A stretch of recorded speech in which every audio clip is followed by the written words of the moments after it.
ناکامی کا دار و مدار بھی آپ کو نوجوانوں پر ہی منحصر نظر آئے گا۔ جس جنگ میں نوجوان ہو وہ جنگ یقیناً جیتی جا سکتی ہے، اور اگر جس جنگ میں بچے اور بوڑھے ہوں تو وہ جنگیں یقینی طور پر ہار کا ہی سامنا کرتی ہیں۔ تو نوجوان جو ہوتے ہیں وہ کسی بھی ملک کا سرمایہ ہوتے ہیں، نوجوان کسی بھی قوم کا مستقبل ہوا کرتے ہیں، نوجوان کسی بھی مذہب کے لیے بہت ہی تابندہ اور روشن مستقبل کی صورت میں ابھر کر آتے ہیں۔ نوجوان جوانی بہت ہی اہمیت کی حامل ہے، اسی لیے میں نے قرآن مجید فرقان حمید کی جس آیہ کریمہ کی تلاوت کی ہے، سورۃ الروم کی وہ آیہ کریمہ ہے، اس آیہ کریمہ میں بھی اللہ رب العزت نے انسانی زندگی کے 3 ادوار کا تذکرہ کیا ہے، 3 دور کا۔ اس میں ایک بچپن کا تذکرہ ہے، دوسرے اس کے جوانی کا تذکرہ ہے، اور تیسرے اس کے بڑھاپے کا تذکرہ ہے۔ لیکن ان تینوں ادوار میں بچپن، جوانی اور بڑھاپا، تینوں ادوار میں سے 2 دور کو اللہ نے کمزوری کے نام سے یاد کیا ہے۔ بچپن کا جو دور ہے اس کو بھی کمزور کہا گیا، اور جو بڑھاپے کا دور ہے اس کو بھی اللہ نے کمزور کہا ہے، اور جو بیچ کا دور ہے جس کو جوانی کہا جاتا ہے، اللہ فرماتا ہے ہم نے تمہیں کمزور پیدا کیا اور کمزور پیدا کرنے کے بعد تمہیں طاقتور بنایا، یعنی کہ تمہیں جوانی کی طرف ہم تمہیں لے کر گئے۔ تو اس جوانی کو قوت کے طور پر اللہ رب العزت نے قرآن مقدس میں یاد فرمایا۔ جوانی یقیناً طاقتور ہوتی ہے۔ انسان بچپن میں شعور نہیں ہوتا، اس کو طاقت نہیں ہوتی، کمزور ہوتا ہے۔ بڑھاپے میں جانے کے بعد شعور تو جاگ جاتا ہے، شعور پختہ ہو جاتا ہے، لیکن انسان کے اندر بڑھاپے میں کمزوری آتی ہے۔ بیچ کا جو زمانہ ہوتا ہے جس کو جوانی کہا جاتا ہے، اس دور میں انسان شعور والا بھی ہوتا ہے، انسان طاقت والا بھی ہوتا ہے۔ اگر جوان چاہے تو جوان انقلاب پیدا کر سکتا ہے، اپنے معاشرے میں انقلاب پیدا کر سکتا ہے، اپنے سماج میں انقلاب پیدا کر سکتا ہے، اپنی قوم کے اندر انقلاب پیدا کر سکتا ہے۔ آپ دیکھیں جوانوں کے حوالے سے تاریخ اٹھا کر پڑھ لیں کہ جتنے بھی انقلابات رونما ہوئے ہیں سب جوانوں سے ہوئے ہیں، جتنی بھی جنگیں جیتی گئی ہیں اس میں اکثر جس میں فتح ہوئی ہے وہ سب جوانوں سے ہوئی ہے۔ لیکن آج کم نصیبی یہ ہے کہ ہماری قوم کے جوان جس عمر میں انہیں قوم کو ترقی پر لے جانا چاہیے تھا، آج اس عمر میں اور عمر کے اس حصے میں ہمارے نوجوان لاؤبالی پن کرتے نظر آ رہے ہیں۔ جوانی بڑی اہم ہے، بہت اہم ہے۔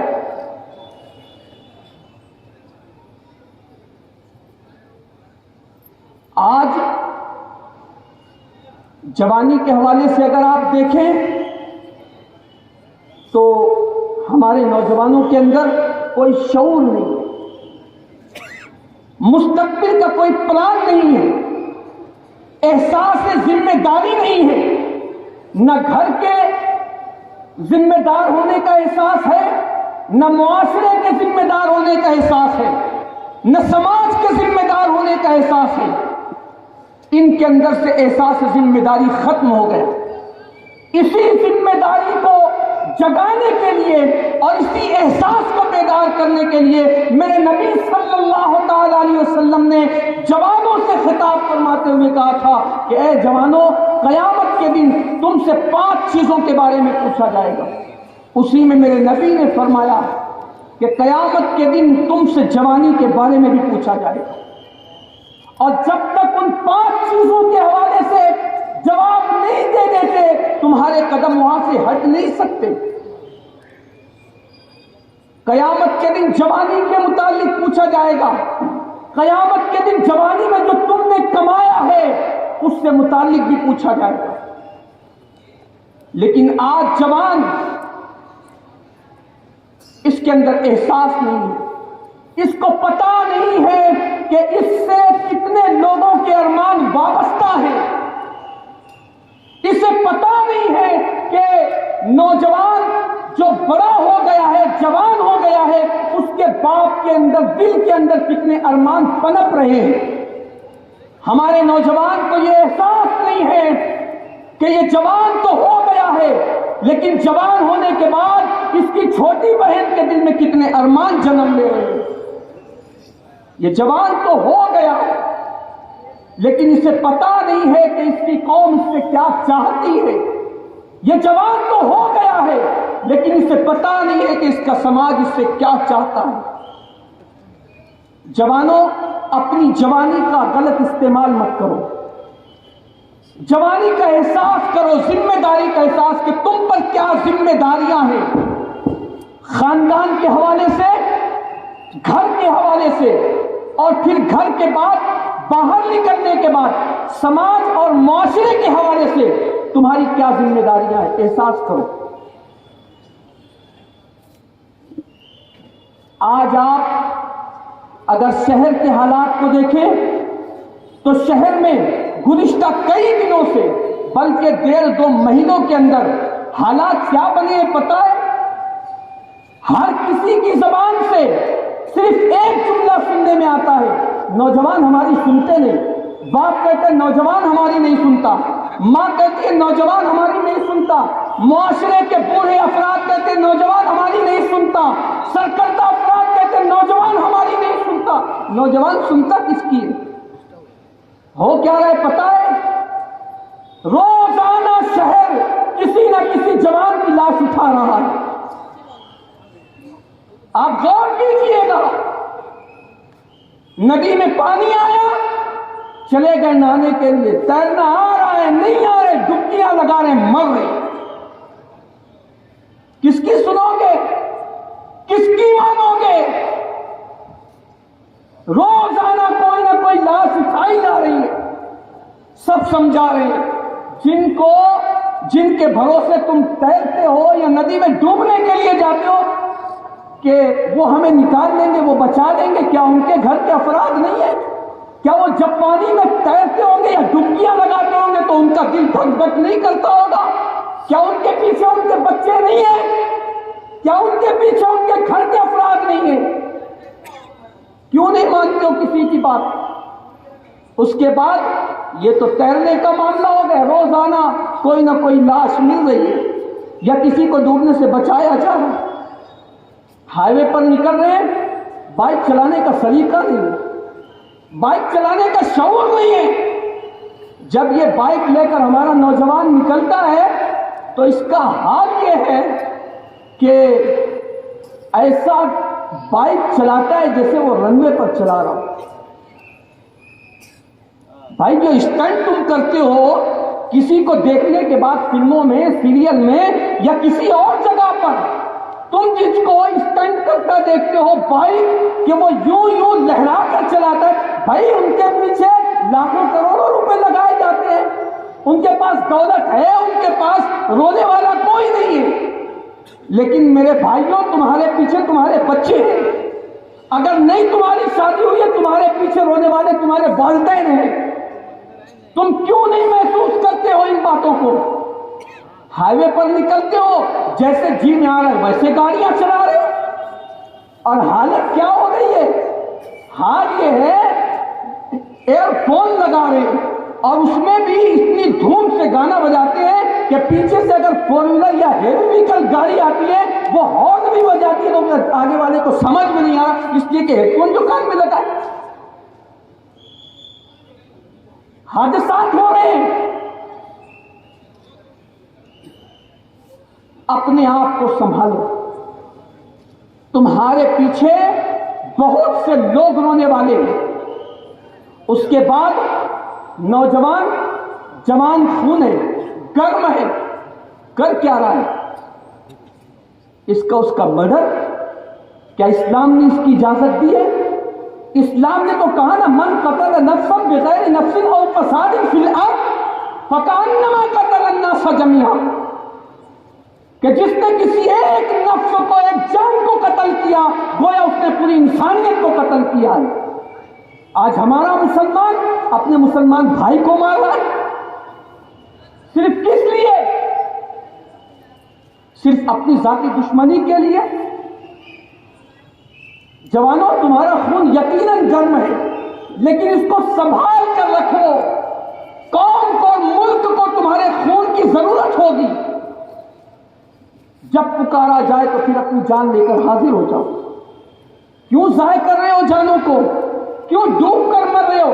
اس کے بعد بزدلی کتنی ہے؟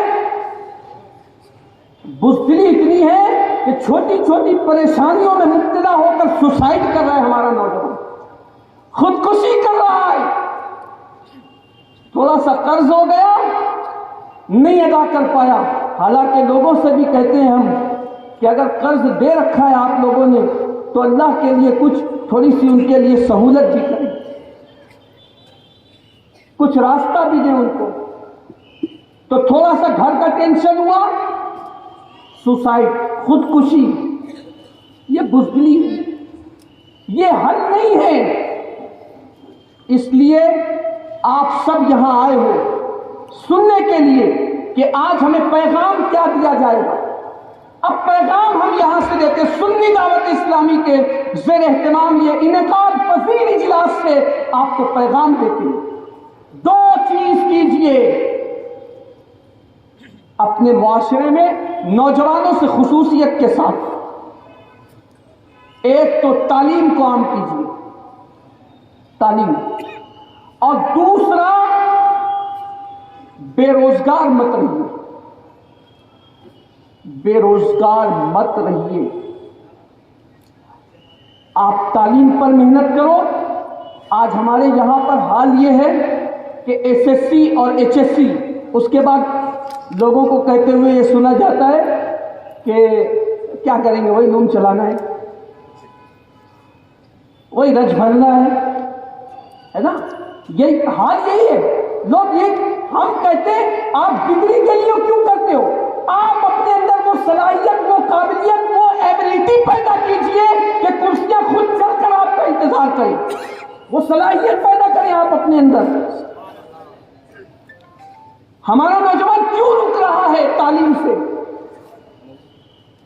آپ کو بہت آگے جانا ہے، بلکہ اس کے پہلے بھی میں نے کئی جگہ پر یہ بات کہی ہے کہ آپ کو دوسروں کی دوا بنا کر، جو دوسرے لوگ دوا بناتے ہیں وہ دوائیں لکھنے والا ڈاکٹر نہیں بننا ہے، بلکہ آپ کو اگر بننا ہے تو میڈیسن بنانے والا ڈاکٹر بننا ہے۔ آپ میڈیسن کیوں نہیں بناتے؟ آپ وہ دوائیں کیوں نہیں بناتے جن کی ضرورت آج معاشرے کو ہے؟ آپ کب تک دوسروں کی بنائی ہوئی دوائیں لکھ کر دیتے رہو گے؟ آپ کب تک سائیکل کا پنکچر بناتے رہو گے؟ وہ دن کب آئے گا کہ آپ خود سے بائک بنائیں، نئی بائک لانچ کیجئے؟ چھوڑیے یہ سب، یہ جو راتوں میں بیٹھے رہتے ہو نا ادھر ادھر لوگوں کی نیندیں حرام کرتے ہوئے، بند کیجئے۔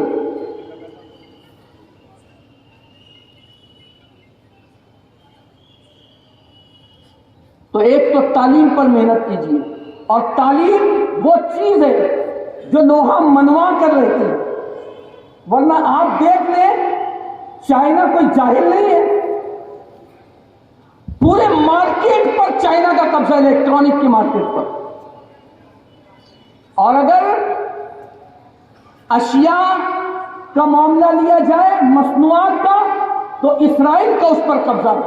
یہ دونوں جاہل نہیں ہیں، دونوں پڑھے لکھے ممالک ہیں۔ تو جو پڑھے لکھے ہوتے ہیں وہی ترقی کرتے، جاہل قوم ترقی نہیں کر سکتی۔ اس لیے تعلیم پر محنت کیجیے، اور دوسری چیز بے روزگاری کو ختم کیجیے۔ پیسہ آپ کے پاس ہے، پیسے کا غلط استعمال مت کیجیے، بچا کر رکھیے، بچا کر۔ آپ کی دولت کی ضرورت پتہ نہیں آپ کو کب پڑ جائے۔ ہو سکتا ہے کوئی آپ کے گھر میں بیمار ہو جائے، آج ایک مرتبہ کوئی ہاسپٹل کی پائتری چلتا ہے، ایک دن کوئی ایڈمٹ ہوا 5500 6000 روپے اس کا بل ہو جاتا ہے۔ یہی حال ہے۔ آپ کہاں سے لاؤ گے؟ بھیک مانگنے جاؤ گے اس کے پاس؟ جوان ہو، کما رہے ہو تو دوسری چیزوں پر اس کو برباد مت کرو۔ گٹکا کھاتے ہو، کتنی محنت سے کماتے ہو نا، دن بھر لوہے سے آپ لڑتے ہو، لوم چلاتے ہو، پیٹ سیدھی کر کے رج بھرتے ہو، گٹھنی جوڑتے ہو، اس کے بعد دن بھر میں آپ 500 سے 700 روپے کماتے ہو، اور اس کو کرتے کیا ہو؟ اسی کا گٹکا لے کر کھاتے ہو، اس کو تھوک دیتے ہو۔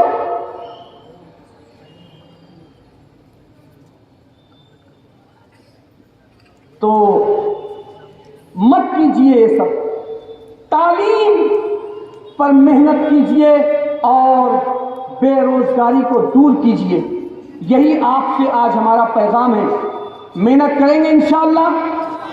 کون کون کرے گا؟ محنت کریں گے نا؟ تعلیم پر محنت کریں گے سب انشاءاللہ۔ اب ہائی وے پر بائک لے کر تو نہیں جائیں گے، اور اگر جائیں گے تو بہت احتیاط کے ساتھ چلائیں گے انشاءاللہ۔ ندی پر تیرنے کے لیے تو نہیں جائیں گے، نہیں جائیں گے نا؟ لوگوں کو بولنے کا موقع مت دیجیے۔ اس کے بعد اور بھی معاملات ہیں، آج یہیں پر اپنی گفتگو ختم کرتے ہیں۔ ان دو چیزوں پر آپ نے اور ہم نے نشہ اور اسلام اس عنوان سے خطاب ہوا تھا۔ اس وقت بھی ہمارے نوجوانوں میں نشہ بہت زیادہ عام ہوا تھا۔ اس پروگرام کے بعد لوگوں پر اثر پڑا، لوگوں نے نشہ چھوڑا، شراب چھوڑی، دوسرے جو چیزوں سے نشہ کرتے تھے ان چیزوں کو ترک کیا، نشہ اور اسلام۔ اس کے بعد معاشرے کی اصلاح کے لیے جب لوگوں نے خودکشیاں زیادہ کرنا شروع کر دی، بیٹیاں سولیے پر لٹک رہی تھی، پھندے لگا لگا کر اپنی جان دے رہی تھی کسی وجہ سے، تو یہی نوجوان ہے جو شہر کا ہے اور ہمارے اپنے شہر کا ہے، یہی نوجوان انہوں نے جگہ جگہ اسٹیج لگا کر خودکشی کی منحوسیت کو بتایا، اس کے نقصانات کو بتایا، اس کے حل کو بتایا کہ خودکشی حل نہیں ہے، پریشانی کا حل کیا ہے، وہ ساری چیزیں بتائی گئی۔ اس کے بعد معاشرے میں وقتاً فوقتاً جب بھی برائیوں نے جنم لیا ہے یا پھر اپنا سر ابھارا ہے، آل رسول حضرت مولانا سید امین القادری صاحب قبلہ نے اپنے بیانات کے ذریعے سے ان لوگوں کو راہ راست پر لانے کی کوشش کی، اور آج پھر شہر نے جب آواز دی، ایسا لگا کہ شہر میں نوجوان نشے کی لت میں ملوث ہو رہے ہیں اور اپنی جان کو جوخم میں ڈال رہے ہیں، قسطوں میں وہ تباہ ہو رہے ہیں، نشہ کرنے کے بعد انسٹالمنٹ پر تباہ ہو رہے ہیں۔ تو آل رسول حضرت مولانا سید امین القادری صاحب قبلہ نے محسوس کرتے ہوئے پورے شہر میں جگہ جگہ کارنر میٹنگیں کروائی، اور کارنر میٹنگیں کروانے کے بعد اس کی منحوسیت کو، اس کے نقصانات کو بتانے کے لیے آپ لوگوں کو یہاں پر جمع کیا ہے۔ آئیے ہم ایسے ہی اچھے قائد اور اپنے دل سینے کے اندر درد مند دل رکھنے والا قائد جو پوری دنیا میں آج جس کو سننے کے لیے اور دیکھنے کے لیے لوگ بے قرار رہتے ہیں، اس قائد کو، اس خطیب کو میں آپ کے سامنے پیش کرتا ہوں۔ آل رسول عمدۃ الخطبہ مقبول بارگاہ امام حسین حضرت علامہ سید امین القادری صاحب قبلہ آپ لوگوں کے درمیان تشریف لاتے ہیں، اور انشاءاللہ آج کے اس خطاب میں مالیگاؤں مصطفیٰ بنگار بازار diamond carpet wholesale rate میں کارپیٹ دیا جاتا ہے۔ ہر قسم کا یہاں پر کارپیٹ دیا جاتا ہے۔ ہمارا پتہ یاد رکھیں، مالیگاؤں مصطفیٰ بنگار بازار diamond carpet wholesale rate میں دیا جاتا ہے۔